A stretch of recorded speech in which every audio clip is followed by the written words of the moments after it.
예수 그리스도를 믿고 성령이 임하면, 예수 그리스도 믿는 자에게 성령이 임한다고 했죠. 성령이 임한 사람들은 하나님의 특별한 복을 받는다고 성경이 말씀하고 있습니다. 특별한 지위를 누리게 됩니다. 세 가지의 특별한 지위가 있다고 했는데요. 첫 번째는 정죄를 당하지 않고 자유를 얻는 특권이라고 말씀드렸습니다. 두 번째는 하나님의 자녀가 되는 특권이라고 오늘 성경에서 말씀하고 있죠. 세 번째, 그리스도와 함께 공동 상속자가 된다, 그렇게 말씀하고 있습니다. 지난 시간에는 우리가 어떻게 해서 정죄로부터 자유를 얻었는지, 해방되었는지를 말씀드렸고요. 오늘은 두 번째, 세 번째, 하나님의 자녀가 되는 특권과 하나님의 상속자가 되는, 그리스도와 함께 공동 상속자가 되는 이 특권을 어떻게 우리가 누리게 되는지를 중점하여 말씀드리겠습니다. 먼저 사도 바울은 우리가 빚진 자라고 말씀하고 있습니다. 우리가 누구에게 빚을 졌단 말입니까? 바울은 육신에게 빚을 짓지 않았다. 그 세상의 빚을 말하는 것이 아닙니다. 그럼 무슨 빚입니까? 영적인 빚, 하나님께 빚졌다는 것이죠. 이 빚을 또 다른 의미로 해석하면 우리가 하나님께 의무가 있다는 것입니다. 성령을 받은 사람답게 행동해야 될 의무, 하나님의 자녀답게 살아가야 될 그 책임과 의무가 있다는 것을 말씀하고 있는 것이죠. 이것을 또 다른 말로 표현하면 이 세상의 모든 사람들은 하나님께 갚을 수 없는, 도무지 자기 스스로의 힘으로 갚을 수 없는 큰 빚을 졌는데, 그 빚은 바로 죄를 말하는 것이고, 그 죄는 우리의 힘으로는 해결할 수 없습니다. 그래서 그 죄의 대가로 우리는 죽어야 되는 형벌을 받게 되는데, 예수 그리스도께서 이 죄와 사망의 법에서 우리를 해방시키셨으므로 우리는 자유함을 얻었고 생명을 얻었다는 것이 이게 복음입니다. 이게 기쁜 소식이죠. 이것이 보혜사 성령님을 통해서 얻은 은혜입니다. 그래서 우리가 지난 시간에 이 정죄, 죄로부터의 해방된 은혜를 받았다고 지난주에 춤을 말씀드렸죠. 우리는 그래서 자유인입니다. 하나님께서 우리를 죄와 죽음의 권세로부터 자유하게 하시는, 해방시키시는 은혜를 누리고 있는 자유인들이죠. 그리스도께서 우리 스스로의 힘으로 갚을 수 없는 그 죄의 값을 대신 갚으셨다. 우리가 이 죄라는 단어, 이 하마르티아라는 단어를 관역에서 벗어난, 정도로 가지 못하고 길에서 벗어난 것을 의미하기도 하지만, 또 다른 의미로는 debt, 그러니까 영어로는 빚이라고 하죠. 빚. 이 빚을 진 것으로 의미할 수 있다고 했습니다. 그래서 그리스도께서 우리의 빚을 대신 갚아주셨기 때문에 우리는 이 죄, 채무로부터 자유함을 얻었다고 했습니다. 이것이 우리가 복음으로 은혜를 받는다고 하는 것이죠. 이제 우리는 이 죄와 죽음의 통치에서 벗어나서 해방되고 자유와 생명을 얻은 성령의 통치를 받는 사람들이 되었습니다. 이것이 새로운 존재, 이전과 완전히 다른 새로운 존재로 살아가는 그리스도인의 삶이라고 말씀드렸습니다. 이것이 사도 바울이 말한 빚진 자의 의미다, 그렇게 말씀드렸습니다. 우리가 주님께 빚을 졌다. 그것은 우리의 죄를 갚아주신 주님께 우리가 이제 빚진 자로서, 생명의 은혜를 입은 자로서 어떻게 살아가야 될 것인가, 이 고민을 하고 살아야 된다는 것이죠. 그러므로 우리가 그리스도인들이 나는 이미 구원받았다, 이런 말을 종종 하는데요. 예수 믿고 나는 이미 구원받았으니까 더 이상 나에겐 죄가 없다, 이렇게 말하기도 합니다. 물론 틀린 말은 아닌데, 문제는 이 말을 오해하면 더 이상 나는 이제 구원받았으니까 더 이상 뭐 할 일이 없다, 이렇게 생각할 수 있다는 겁니다. 그래서 어떤 삶을 변화시키는, 나의 인품과 성품, 인격을 변화시키고 하나님의 사람답게 살아가는 이 의무를 소홀히 할 때가 있다는 것입니다. 그래서 많은 그리스도인들이 오늘날 교회에 출석하고 예배를 드림에도 불구하고 매 주일마다 예배는 드리는데 하나님을 믿는다고 말은 하는데 그 삶과 인격은 변하지 않는 모습을 우리가 현실에서 보게 됩니다. 그래서 많은 사람들이, 비기독교인들이 특히 하나님을 믿으면서도 왜 그 삶은 변화되지 않느냐, 왜 그리스도인들이 이 세상에서 하나님을 믿는다고 하면서도 왜 변화되지 않을까, 우리가 이런 숙제를 떠안게 되지 않았습니까? 여기 중요한 의미가 있다는 거예요. 앞에서 말씀드린 것처럼 내가 진정한 그리스도인은 죄가 없다는 것이 아니라, 난 죄가 없다, 나는 이제 구원받았다라고 말할 것이 아니라 성령께서 내 죄를 변호하시고 내가 하나님의 자녀라는 것을 보증하시기 때문에 내가 하나님께서 우리의 죄를 농감해 주신 것뿐이라는 것입니다. 이게 더 정확한 표현이 아닌가요? 내가 죄가 없는 게 아니에요. 여전히 죄를 짓고 살아요. 어제도 죄를 지었을지 모릅니다. 주일에 일주일에 한 번 예배를 드렸다고 해서 죄가 사라지는 게 아니에요. 그러면 예수 그리스도의 은혜로 죄가 사라졌고 자유를 얻었다는 것은 무엇을 뜻입니까? 앞서에서 말씀드린 것처럼 내가 죄인이 아니라서가 아니라 내가 죄를 지었음에도 불구하고 성령의 은혜로 그 죄를, 그 허물을 덮어주신다는 거예요. 눈 감아주신다는 거예요. 여전히 죄는 있어요. 우리 여전히 죄인입니다. 그러나 성령께서 우리의 죄를 보증해 주시고 눈 감아 주시고 덮어 주시기 때문에 주님께서 더 이상 그 죄를 묻지 않겠다고 말씀하신 겁니다. 그래서 우리는 자유를 얻었다고 말씀하는 거죠. 그래서 정죄로부터 자유를 얻었다고 이렇게 말하는 것입니다. 그러므로 우리가 성령께서 함께 하시고 성령의 은혜를 받은 자들로서 어떻게 살아야 됩니까? 더 겸손하게, 그리고 성령의 인도하심을 따라서 세상의 죽음의 법, 육신의 법, 죄의 법을 따르는 것이 아니라 성령의 법과 성령의 인도하심을 따라 살아가야 될 의무가 있다는 것입니다. 이것이 빚진 자의 삶이라는 거예요. 이게 바울이 우리에게 말씀드린 겁니다.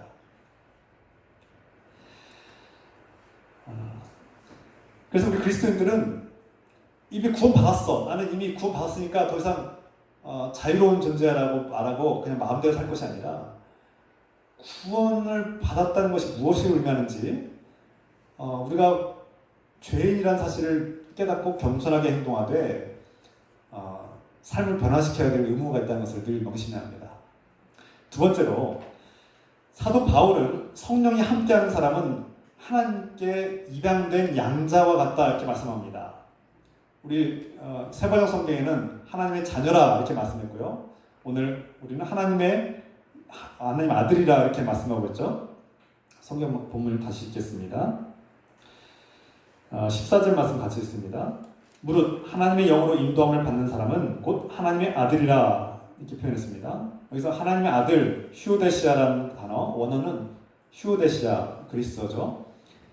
이 원어 휴오데시아는 양자를 삼다 뜻입니다. 양자 삼기. 무슨 뜻입니까? 여기서 하나님의 아들이라고 표현한 것은 좀 적절하지 않다고 볼 수 있습니다. 그리스도인들은 그 당시에 우리가 바울이 원하는 것은 하나님의 양자가 됐다 이런 뜻입니다. 그러니까 하나님의 아들이다, 너희는 하나님의 아들이다라는 표현보다 너희는 하나님께서 입양한 양자다 이렇게 표현한 것이 더 정확하지 않을까요? 그렇다면 우리가 어떻게 하나님의 자녀, 하나님의 양자가 될 수 있습니까? 무슨 과정을 겪은 겁니까? 하나님의 양자로 입양됐다는 뜻은 우리가 이전에는 하나님과 아무런 관계가 없는 사람이라는 뜻입니다. 그게 전제죠. 하나님 없이 하나님과 관계가 단절된 상태로 죄인으로 세상의 법, 죄와 육신의 법, 죽음의 법을 따라 살던 그런 죽어야 될 운명에 처했던 사람이었습니다.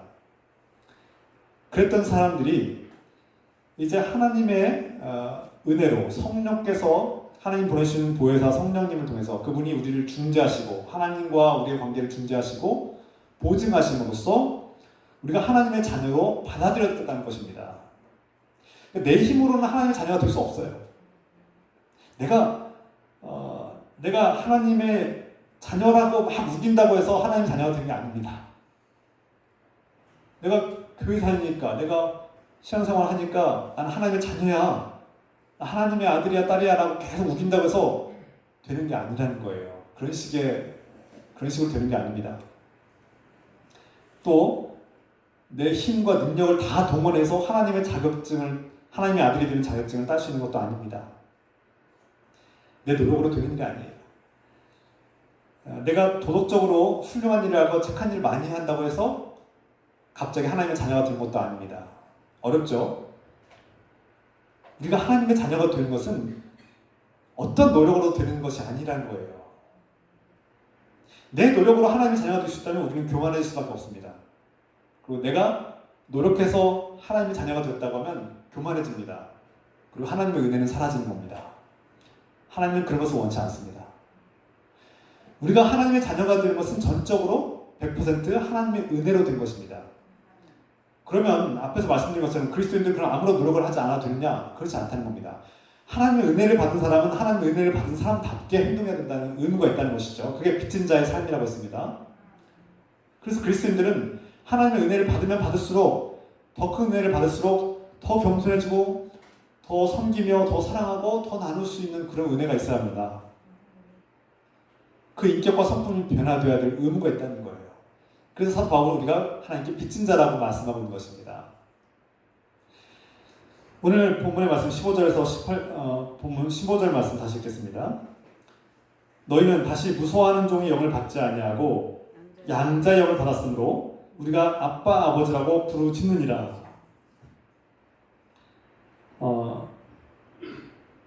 오직 예수 그리스도를 믿음으로 받아들인 사람이 하나님의 영을 받았고 그 성령을 통해서 우리가 하나님의 자녀가 된다고 성령께서 우리를 보증해야만 하나님 자녀가 된다는 것을 말씀하고 있고요.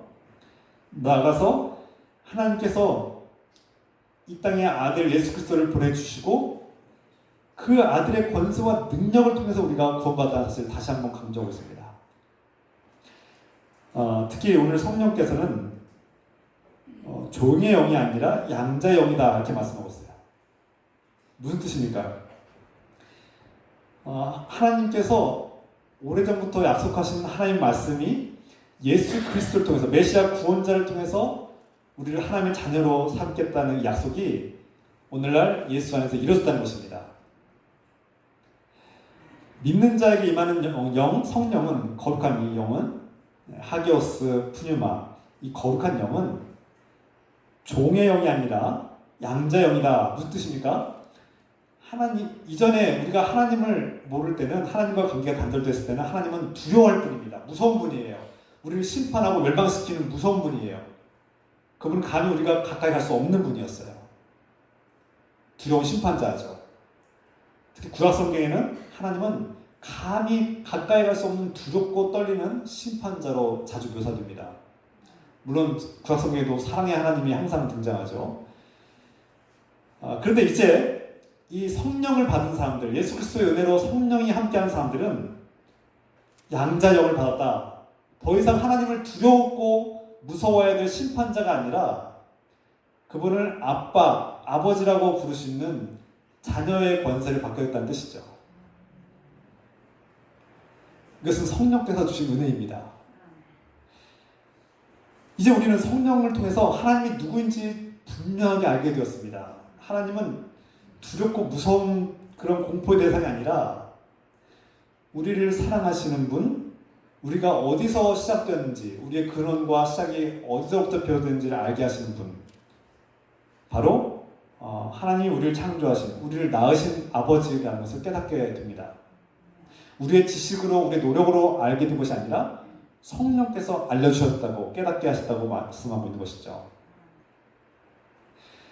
그래서 성령님을 통해서 창조주 하나님과 우리의 관계가 이 깨어지고 부서진 죄악으로 인해서 단절되어 버렸던 관계가 다시 회복되어서 서로 사랑하는 관계, 아버지와 자녀의 관계가 됐다는 것입니다. 그래서 우리는 이제 담대하게 아빠, 아버지라고 하나님께 부르며 나아갈 수 있게 된 것이죠.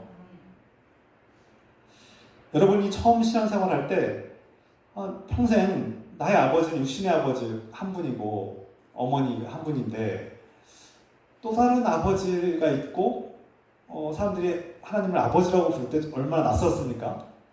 처음부터 쉽게 받아들이지 않았을 것입니다. 그런데 여러분들이 지금 하나님을 아버지라고 고백하시는 이유는 무엇입니까? 예수 그리스도를 믿고 영접했을 때 성령께서 임하면 하나님이 우리를 낳으신 분으로 우리의 존재의 근원이심을 깨닫게 되기 때문에 그분을 아버지라고 고백할 수 있게 됩니다. 육신의 아버지께서 나를 낳아주셨지만 우리의 모든 것들은 하나님께로부터 왔음을 깨닫는 것이죠. 그래서 우리는 하나님의 아버지라고 부를 수 있게 됩니다. 이 말씀은 동시에 우리가 이전에는 하나님을 아버지라고 부를 수 없는 자격이 없었던 사람들이지만 이제 우리가 하나님을 아버지, 아빠라고 부를 수 있는 이유는 성령께서 우리를 하나님의 자녀라고 보증해 주기 때문에 하나님께서 그 성령의 인치심으로 성령의 그 보증을 통해서 우리를 기쁘게 받아주신다는 겁니다. 그러니까 앞에서 말씀드린 거는 성령이 임했기 때문에 우리가 하나님의 아빠 아버지를 부를 수 있다는 것도 맞고요. 동시에 우리가 자격이 없지만 하나님의 아빠 아버지로 부를 수 있는 것은 성령께서 보증했기 때문에 가능하다는 것입니다. 거의 같은 말이지만 미묘한 차이가 있죠. 좀 더 구체적인 예를 들면 이해가 될 수 있을 것입니다. 어느 아기가 태어났습니다. 그런데 부모가 없습니다. 어떤 이유로인지 부모가 없습니다. 이 아기는 혼자 살아갈 수 없습니다. 죽을 운명에 처해 있죠. 그런데 때마침 어떤 부부가 나타나서 이 아기를 입양하기로 결정했습니다. 선택했습니다. 그 부부는 이 아기와 피 한 방울 섞이지 않았고 닮지도 않았고 아무런 관계도 없습니다. 친척도 아니에요. 책임과 의무가 없습니다. 그런데 이 부부는 아기를 입양했고 그 아기를 사랑하고 돌보기로 약속했습니다. 반면 이 아기가 그러면 부부에게 선택을 받은 것은 뭐 때문입니까? 아기가 어떤 도덕적으로 착한 일을 많이 해서 입양이 되었을까요? 아니면 그 부부에게 뭔가를 노동을 제공할 수 있으니까 뭔가를 제공할 수 있을까요? 아닙니다. 아기는 무기력해요. 뭔가를 줄 수 있는 게 아무것도 없어요. 물론 우리는 알고 있죠. 이따가 얘기하겠지만 아기는 도덕적으로 훌륭한 업적도 없고 부부에게 어떤 부부가 데려가야 될 이유나 자격이나 근거도 없습니다. 그럼에도 불구하고 그 부부는 그 아기를 선택하고 결정해서 입양했습니다. 부모는 앞에서 말씀드린 것처럼 아기가 아무것도 줄 수 없다고 말씀드렸지만 그것은 세상적인 관점이고요. 이 부부는 아기를 입양한 후에 자신들이 변화된 것을 깨닫습니다. 이 아기를 통해서 행복을 느낍니다. 생명을 느낍니다. 자신들과 연결되어 있고 자신들의 후계자가 될 것을 깨닫게 됩니다. 자신들이 이 세상에서 살다 끝난 것이 아니라 이 아기를 통해서 이 세상이 지속되고 연결되고 확대될 것을 깨닫게 되죠. 그래서 기뻐합니다. 또 자녀가 그 입양된 아기가 사랑에 반응할 때마다 행복해집니다. 사람은 주는 것의 기쁨, 또 받는 것의 기쁨이 있는데 사랑을 줄 때 얼마나 기쁜지 깨닫게 되죠. 그래서 젊은 분들이 두려워하는 결혼을 통해서 자녀를 낳고 양육하는 것이 참 두렵다고 생각하시는 분들이 많을 텐데 물론 겉으로 볼 때는 자녀를 양육하는 것이 참 힘들고 고통스러운 일이긴 하지만 반면에 그 자녀가 주는 행복감, 그 자녀가 우리의 사랑을 받고 순수하게 사랑을 요구하고 그 사랑이 주고받는 그 사랑의 그 반응과 아이의 그 해맑은 표정과 웃음과 그 순수함은 이 세상 그 무엇과도 바꿀 수 없는 놀라운 가치이고 기적임을 깨닫게 되죠. 그것을 발견한 사람들은 어떠한 수고도 마다하지 않고 자녀를 기르는 기쁨이 생기게 됩니다. 우리 부모가 된 사람들은 그 기쁨을 누렸던 사람들이죠.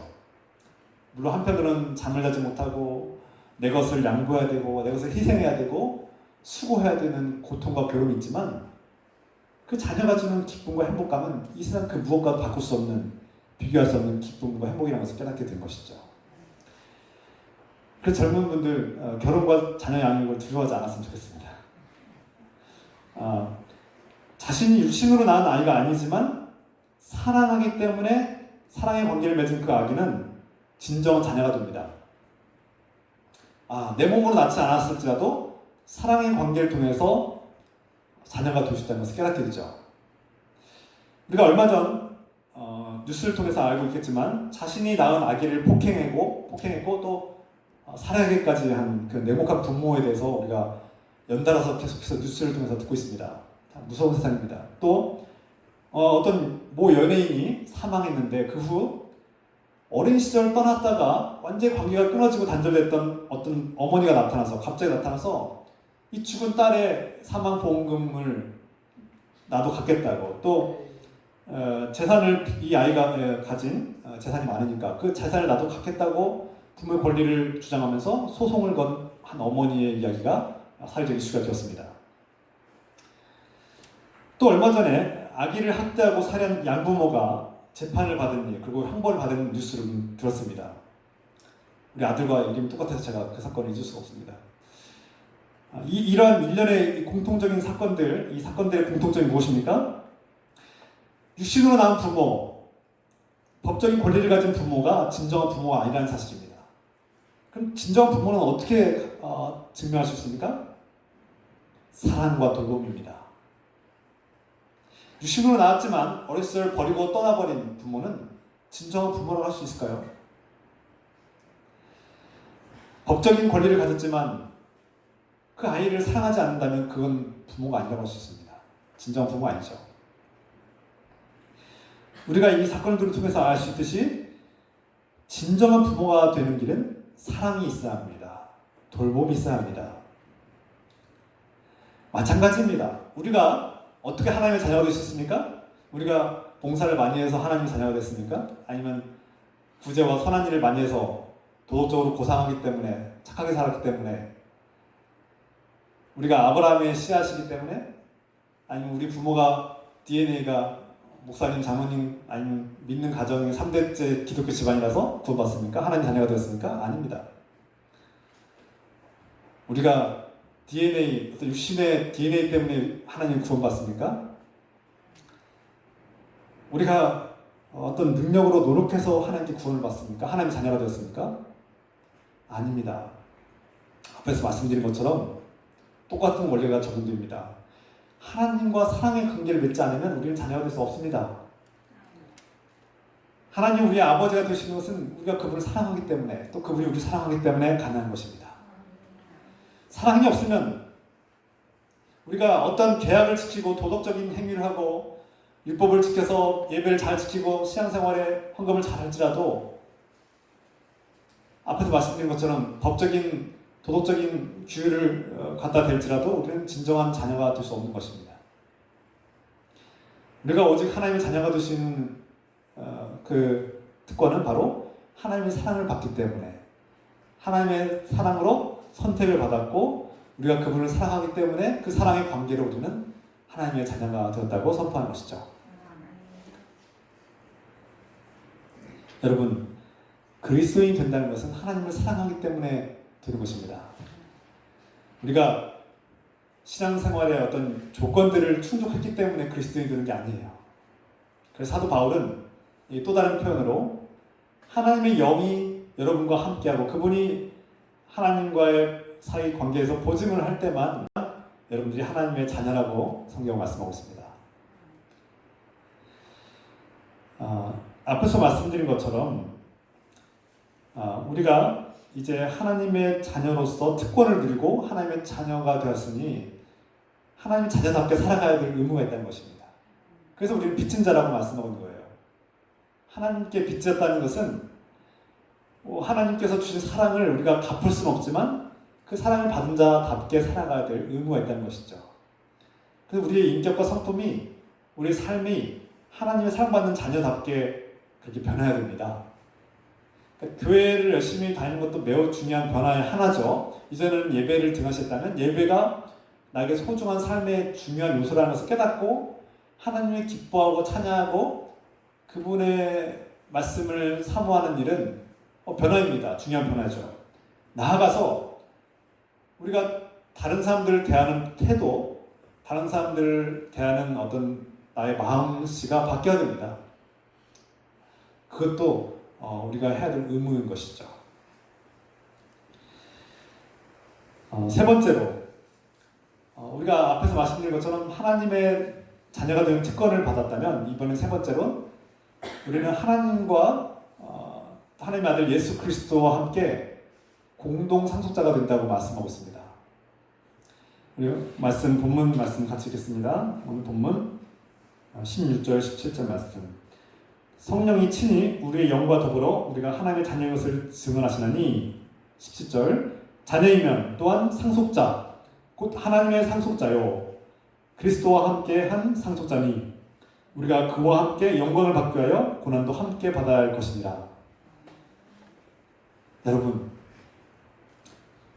죽어야 될 운명에 처했던 죄인이 하나님의 은혜로 값없이 생명을 얻었고 하나님의 자녀가 된 것도 놀라운 영광과 은혜인데, 이제 우리가 하나님의 자녀라는 사실을 성령께서 증언하심으로 우리는 곧 예수 그리스도와 함께 하나님 나라를 물려받을 자라는 것입니다. 상속자. 클레로노모스라는 단어를 쓰고 있는데요. 이것은 상속자, 후계자라는 뜻입니다. 하나님의 후계자. 여러분, 우리가 그냥 어떤 후견인, 우리 부모가 우리의 후견인이기도 한데, 우리 부모가 있다면 참 든든한 일이죠. 그런데 우리 부모가 세상에서 가장 큰 힘과 능력과 권력을 가지고 있다면 얼마나 더 든든하겠습니까? 여러분은 눈에 보이지 않지만 이 세상을 창조하시고 우리의 운명을 주관하시고 우리를 사랑하시는 하나님의 특권, 하나님의 그 은혜를 위임받은 그 상속받을 권리를 가진 사람들이라는 것입니다. 그러므로 우리 그리스도인들은 이 세상을 살아갈 때 하나님의 이 상속받을 권리를 가진 사람답게 담대하게 살아갈 필요가 있습니다. 저는 요즘 기도할 때 이 만물의 주인은 하나님이시므로 하나님께서 우리를 통해서 사용하시고 또 우리를 통해서 원하시는 선한 일들을 하나님께서 주시기를 기도하고 있습니다. 이 세상의 만물이 하나님 것이므로 우리가 하나님께 구하면 하나님께서 우리 자녀들에게 원하시는 만큼 주실 수 있다는 거예요. 우리 사랑하는 자녀들에게 그것이 우리에게 독이 되지 않는다면 하나님은 가장 선한 방식으로 우리에게 구하는 것을 다 주신다는 것입니다. 하물며 이 땅에서의 이 눈에 보이는 것들도 주실 뿐만 아니라 만물을 우리에게 통치하기를 위임하셨다는 것입니다. 하나님 나라의 상속자라는 뜻은 우리가 하나님을 대리로 대신해서 위임받은 권리를 가지고 통치할 수 있는 권한이 있다는 뜻입니다. 예수 그리스도와 함께 그 통치자의 자리에 앉아서 세상을 통치할 권리를 위임받는다는 뜻이죠. 놀랍지 않습니까? 하나님의 은혜를 받고 하나님의 성령이 임하면 이러한 클레로노모스, 상속자가 되는 놀라운 은혜를 얻는데요. 그리스도께서 십자가와 부활을 통해서 얻으신 그 영광을 혼자서 그냥 가지시고 끝나는 것이 아니라 하나님을 믿고 예수 그리스도를 따르는 모든 사람들에게 이 영광을 나눠서 자신의 특권을 나눠서 우리도 그분과 함께 이 세상을 통치할 권한을 얻게 된다는 것이죠.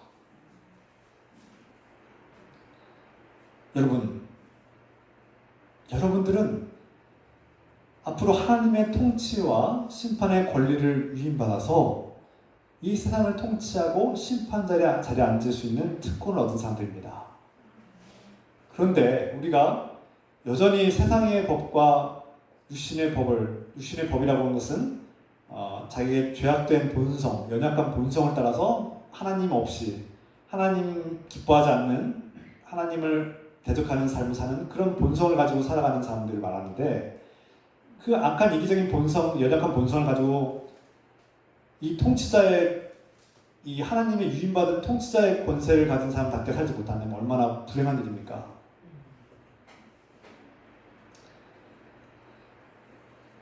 부모와 자녀는 연결되어 있습니다.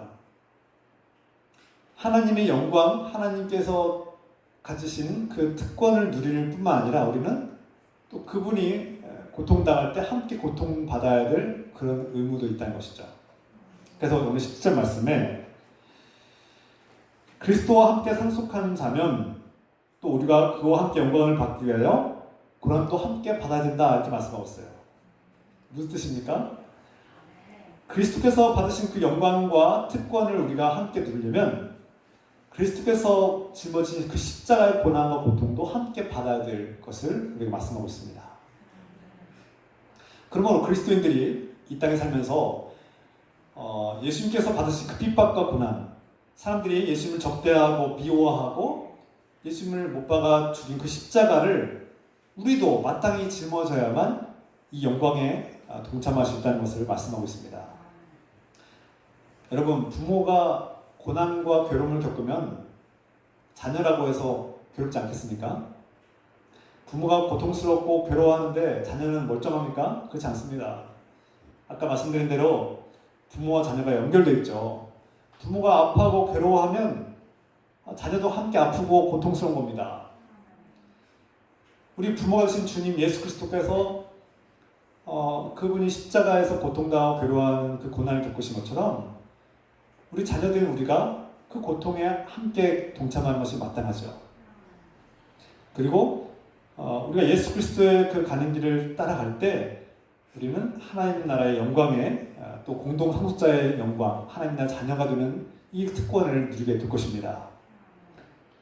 여러분, 이 세상에서는 우리가 가난하고 때로는 서럽고 병들고 때로는 걱정과 근심에 때로는 불안과 두려움과 우울에 우리가 고통을 받기도 하지만 우리는 하나님 나라의 영광을 함께 누릴 하나님 나라 자녀이고 예수 그리스도와 공동 상속자임을 명심하시고 어떠한 어려움이 있을지라도 용기를 가지고 이 희망을 붙들고 살아가는 저 여러분들에게 소망합니다. 어떠한 재벌 3세가 참 가난하고 참 치욕적이고 수치스럽고 불행하게 살고 있어요. 그런데 자신의 아버지가 재벌이라는 사실을 모르고 살았어요. 그동안. 그런데 어느 날 누군가가 알려줬어요. 어떤 중지자가 와서 너의 아버지는 어마어마한 큰 재벌이란다 라고 알려줬어요. 그리고 만나게 해주셨어요.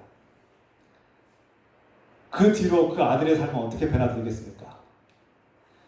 물론 당장은 변화되지 않으실지 모르겠지만 때가 되면 변화될 것을 믿고 그 희망을 가지고 이전에 부끄럽고 두렵고 떨리는 그 불안한 삶에서 벗어나서 용감하게 살지 않겠습니까?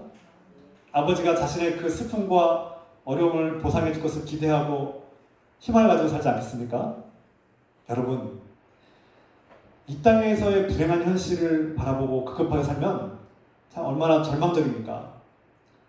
그런데 때가 되면 중재자가 와서 여러분들에게 여러분의 아버지가 누군지 아냐고, 여러분들의 아버지는 어떤 분인지 아냐고, 그분의 가진 막강한 거대한, 우리가 상상할 수 없는 거대한 그분의 권능을 우리가 듣게 되면 우리 삶이 변화되지 않겠습니까? 이런 희망을 가지고 이런 믿음을 가지고 살아가는 저 여러분들에게 소망합니다.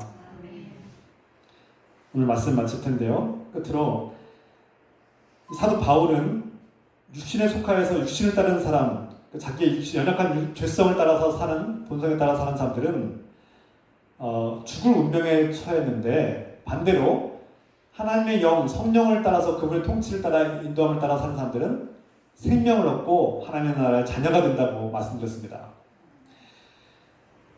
이 말씀을 앞에서 말씀드려서 오해하면 안 된다고 했습니다. 육신은 나쁜 것이고 영적인 것은 좋은 것이다. 이렇게 이분법적으로 구분해서는 안 된다고 말씀드렸죠.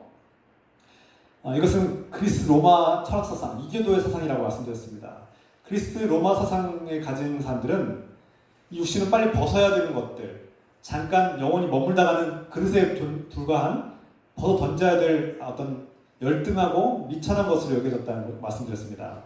그러나 기독교의 정신은 그렇지 않습니다. 우리 기독교에서 가르치는 윤리는 몸과 마음과 영혼은 하나입니다. 우리가 부활할 때 이 몸도 함께 부활한 거룩한 몸으로 부활할 것입니다. 주님의 영광에 함께 동참할 것입니다. 그러므로 이 땅에 살면서 우리가 몸으로 하는 이 모든 일들이 하나님과 연결되어 있고 부활의 영광에 동참해야 될 거룩한 존재인 것을 알고 우리 안에 성령, 하나님의 거룩한 영이 거하는 거룩한 성전인 것을 깨닫고 우리가 몸으로 살아가고 몸으로 말하고 행동하는 이 모든 것들이 성령님과 연결되어 있고 하나님 나라와 연결되어 있음을 깨닫고 항상 분별하며 이 몸과 마음을 통해서 하나님 나라를 펼쳐나가야 된다는 그 의무가 있다는 것을 깨달아야 합니다.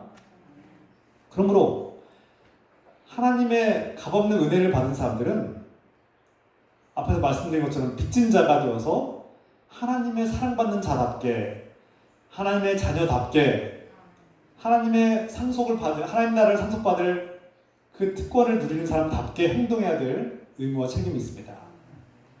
그러므로 그리스도인들은 말과 행동에 주의해야 합니다. 나의 말과 행동이 정말 하나님께서 기뻐하시는 말과 행동인지 돌아보고 내가 지금 하고 있는 일들이 세상 사람들과 똑같이 할 것이 아니라 하나님을 기쁘시게 하기 위해서 어떻게 해야 될지를 늘 기도하고 묵상해야 할 줄 압니다. 그래서 우리가 유신을 따르지 말라, 유신을 따르면 죽는다라고 말씀하는 이 바울의 말씀을 오해해서 안 된다. 그것은 자신을 학대하거나 자신을 막 함부로 내동댕 치거나 금욕, 모든 이 땅의 즐거움을 피하는 금욕주의를 말하는 것이 아닙니다. 기독교는 또 금욕주의나 자기 학대와는 거리가 먼 것입니다. 그래서 어떤 측면에서는 자기 자신을 사랑할 줄 알고 자신을 정말 존중하고 돌볼 줄 아는 것이 필요합니다. 그러나 기독교의 진리는 자기를 사랑하는 것에서 끝나는 것이 아니라 나를 사랑하는 사람들은 다른 사람들, 타인을 사랑할 줄 알고 나와 타인이 연결되어 있고 그 하나님의 형상을 존중하고 사랑하면서 또 나를 사랑할 줄 아는 그것이 함께 연결되어 있다는 것을 깨닫는 사람입니다. 이것이 기독교 정신입니다. 그래서 기독교 정신은 너를 사랑해라, 너 자신을 높여라, 너 자신의 영광을 위해서 살아가라 이렇게 말씀하지 않습니다. 그래서 자기 학대나 금욕주의, 일상의 즐거움을 다 버리고 무조건 고통스럽게 살아야 된다고 말씀하지 않습니다. 금욕주의를 가르치지 않습니다. 이것을 경계하고 구분할 줄 알아야 됩니다. 여러분 자신을 돌보십시오. 자신을 사랑하고 존중하십시오. 자신이 누군가부터 부당한 대우를 받고 불의한 대우를 받고 누군가가 여러분들의 상처를 끊임없이 상처를 주고 학대하거나 여러분을 정죄한다면 거부하십시오. 단호하게 거부하고 싸우십시오. 여러분을 지키려고 최선을 다하십시오. 그러나 동시에 나 자신을 사랑하는 만큼 그거 더 많이 다른 사람들을 사랑할 줄 알아야 됩니다. 하나님의 사랑은 나에게서 머물지 않고 다른 모든 사람들에게 연결되어 있고 그 다른 사람들을 존중하고 사랑할 때만이 나를 진정으로 사랑하는 것이 완성된다는 사실을 깨닫는 것이 바로 기독교의 정신입니다. 이제 성령이 내주하는 사람, 성령이 함께한 사람은 우리의 인격이 변화되고 우리 성품이 변화되고 내 말과 행동이 변화될 이것을 의무로 책임으로 여기는 사람들이고 나아가서 나뿐만 아니라 누군가가 이 땅에서 부당하게 대우를 받고 억압받고 고통을 당하면 그들의 친구가 되어주고 그들과 연합하고 고통받는 사람들과 함께 싸울 수 있는 그런 대변자가 되어야 합니다. 이것이 성령께서 함께한 사람의 모습이죠. 우리가 죄를 면죄당했고 죄의 정죄로부터 면죄를 받았고 또 하나님의 자녀가 되고 또 하나님 나라를 상속받는 하나님의 특권을 받은 사람들로서 어떻게 살아가야 될지 어떤 말을 하고 어떻게 행동해야 될지 우리가 하나님께 묻고 묵상하고 우리의 생각과 우리의 말과 행동 우리 삶이 변화되기를 우리 주 예수 그리스도의 이름으로 축원합니다. 기도합시다. 오늘 이 말씀을 묵상하고